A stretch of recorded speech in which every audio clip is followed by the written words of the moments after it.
Hello everybody, Bricks4Dom here. Today I'm going to be building even more LEGO Minecraft sets in actual Minecraft. And for this video I won't be building too many sets, but the sets that I'll be building today will be very important for the future of this series. So not too long ago, LEGO released pictures of 4 new LEGO Minecraft sets coming in August: the Pumpkin Farm, the Axolotl House, the Iron Golem Fortress, and the Crafting Box 4.0. And so I would like to start preparing to build all of those sets, and so hopefully I'll have time to make at least 2 more videos for this series before these sets will be released, or before there will be reviews for these sets. Since I would most likely be able to build all of these sets in a single video because I have all of the correct biomes that are needed to build these sets.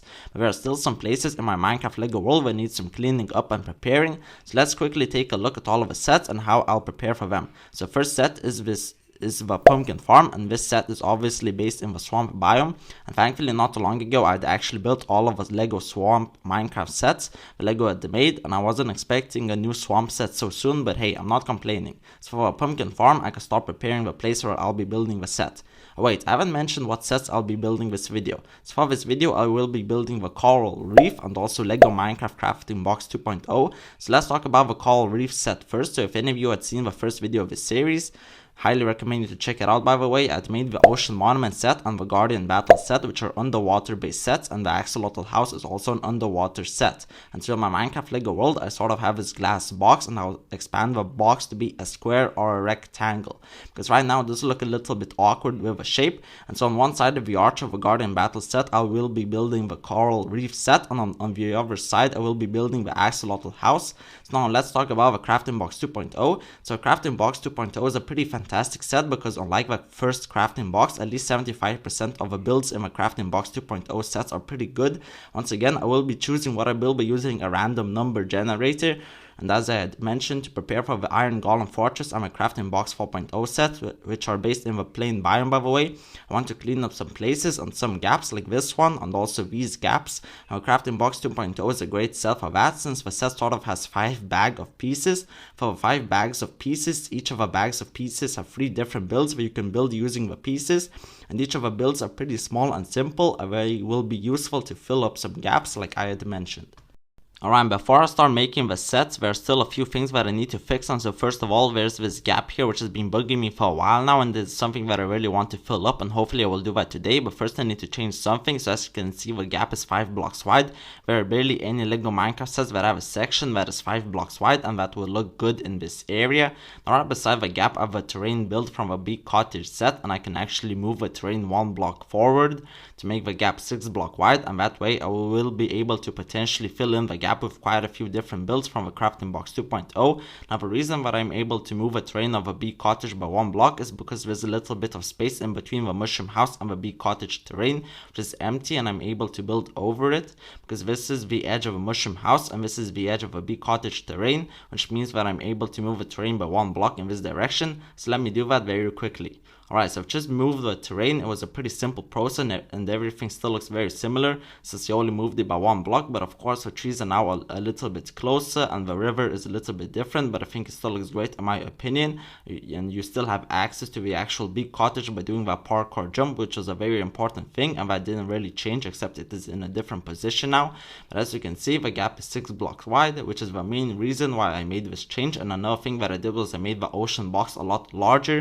I mean, before it looked big, but now it is massive, and this took me quite a lot of time since I pretty much had to build the huge glass walls all around it, and then I had to destroy all the glass walls and then fill in the whole box with water.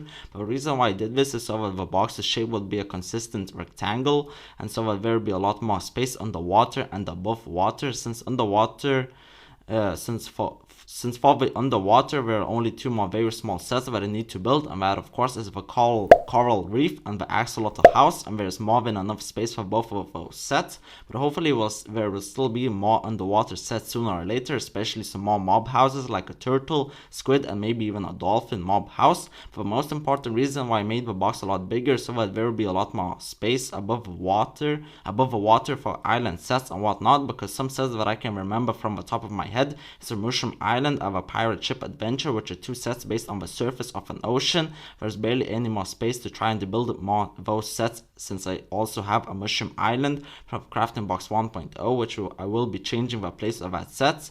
So it is a little bit destroyed right now, but I mean, yeah, I felt that the smartest thing to do was to expand the ocean box right now and as much as I can, so that I don't have to do it later once I will make all of the sets that I had mentioned. And another quick fix that I did was I added a pink button to the Rabbit Ranch, since the Trails and Tales update is already out at the time of me building this. So yeah, now let's start to actually build the sets.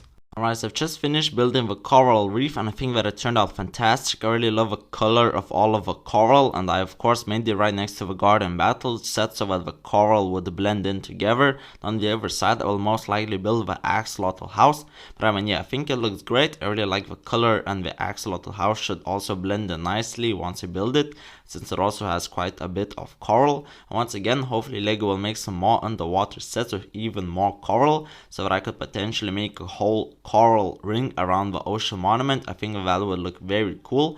But yeah, now let's move on to the Crafting Box 2.0, which I'm very excited for. So once again, as I'd already explained, there are 5 different variants, and each of those variants have 3 different builds that you could choose to make.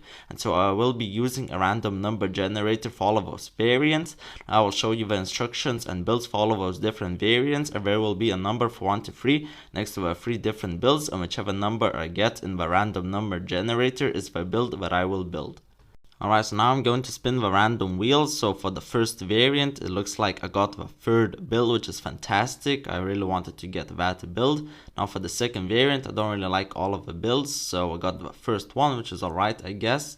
And for the 3rd variant, I got the 2nd build, which is a pretty great build. Then for the 4th variant, I got the 3rd build, which I'm not complaining about. And then for the 5th variant, I got the 1st build, which is also a great build.